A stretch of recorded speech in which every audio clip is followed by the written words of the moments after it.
Hello everyone, my name is Atul Kumar Singh. Today we are going to solve LeetCode problem number 238. That is product of array except cell. Means product of the all array elements except the current element in which we are pointing. For example, this is a nums array containing the element 1, 2, 3, 4. So for 1, we have to compute the product of all the elements except 1. So except 1 compute the product of all elements, that is 2, 3, 4. So product of 2, 3, 4 is 12. 2, 3, 4 is 24. 2 into 3 is 6. 6 into 4, that is 24.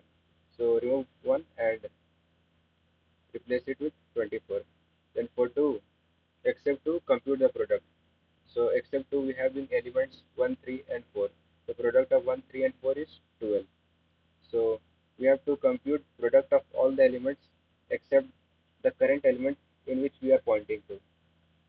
So, and also we have to write an algorithm that runs on a time complexity big of 1 and without using any division operation.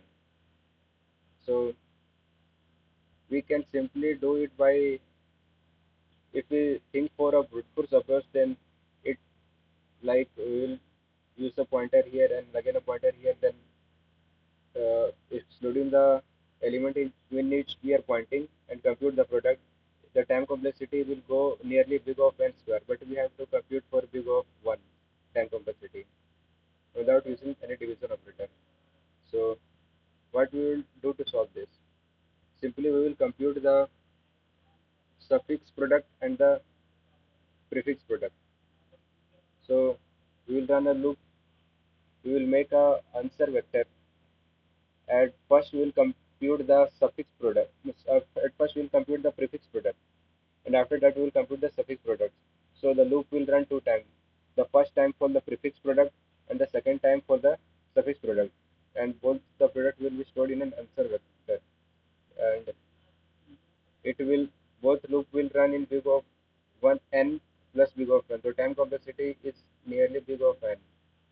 So let's make a vector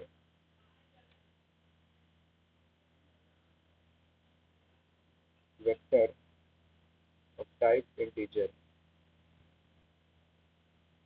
and we will name as ans. Uh, the size of the vector will be same as the nums dot size,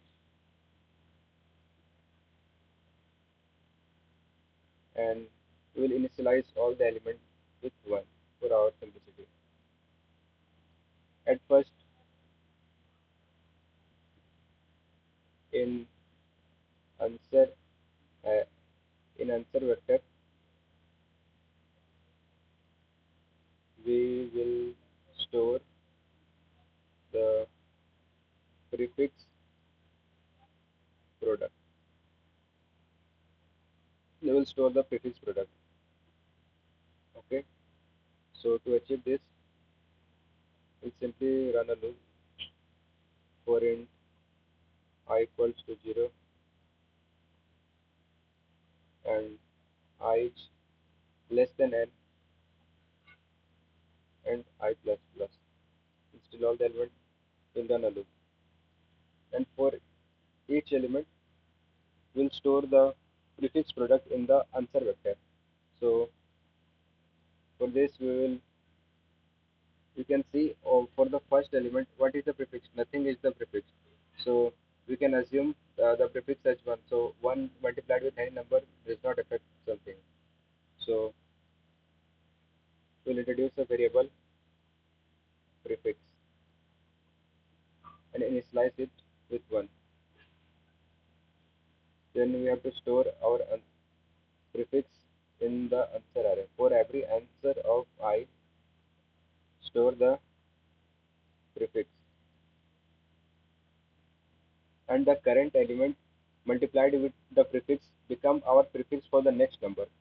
For the 2, the prefix is 1. That is 1 into 1, the prefix. For the 2, for the 2, for the 3, what is the prefix? That is 2 into 1. That is the previous prefix plus the current element. So in each iteration, we will compute the prefix that will require for the next element. So prefix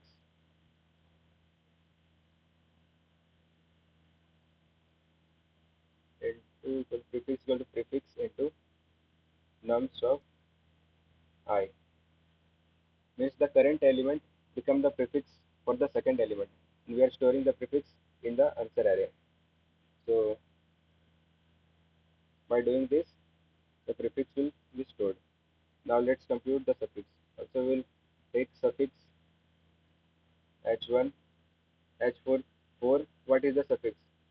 Nothing. So we have to assume at h1, so that we have initialized with 1. So that 1 multiplied with anything will remain same. So no problem at all. So we will run a loop in backward direction. For example, 4, 3, 2, 1, and we have to multiply the answer array with the current suffix. For example, 4. Then for the current element 4, that is it is pointing to, 4 will become suffix for the next element. Then for the 3, for the 2, 2, what is the suffix? That is 4 into 3, 12. So the current element which we are coming, the suffix is getting computed for the next element at each iteration. For int I equal to n minus 1, and I is, well, I is greater than equal to 0, then I plus plus.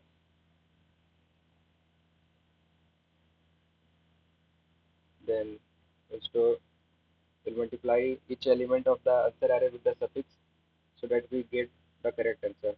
Currently the answer array have stored all the prefix. Now we will multiply it with the suffix, and for each iteration we will calculate the suffix for the next element. For answer of I equal to the suffix.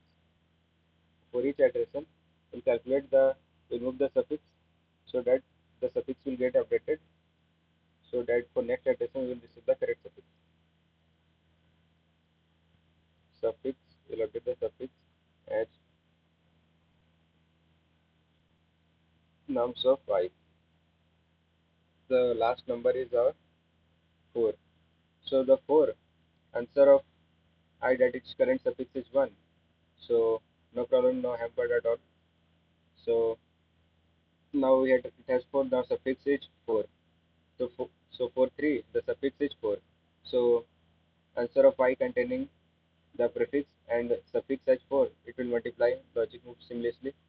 Now 3, that is 4 into the 2, 12. The 12 becomes suffix for the 2. This logic will work as it is. And now everything looks clean. Now let's try to return the answer. Return the answer vector which is required. Let's try to compile and check for the two test cases. So we have got a runtime error. What is it saying? Okay, answer for it I suffix h, we have initialized suffix h1, then n minus 1, it's, oh sorry, we have to do I minus minus.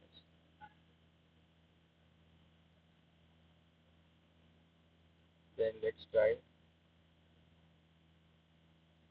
So it has passed the two test cases. Like now let's submit the code and check for all the test cases.